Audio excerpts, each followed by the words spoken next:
नमस्कार. Inflammatory bowel disease, आतड्यांचा दाहक आजार हा खूप वाढता आजार आहे.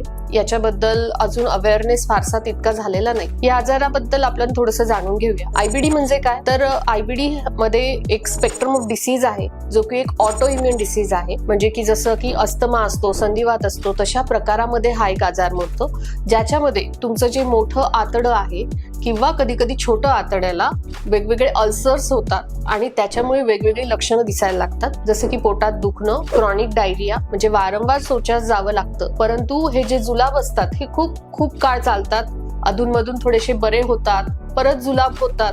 असं मे बी 6 मंथ्स और 1 year ची सुद्धा कधी कधी रुग्णांना हिस्ट्री असते. कधी कधी टॉयलेटमध्ये रक्त देखील जातं किंवा अर्जंट जावं लागतं. काही जणांचा वेट लॉस होतो, भूक लागत नाही किंवा न्यूट्रिशनल डिफिशियन्सीज डेव्हलप होतात. अशी वेगवेगळ्या प्रकारची लक्षणं ह्या इन्फ्लेमेटरी बॉवेल डिसीज मध्ये दिसतात. याच्यावरती जर योग्य इलाज केला तर नक्कीच आपण त्याच्याशी लढा देऊ शकतो.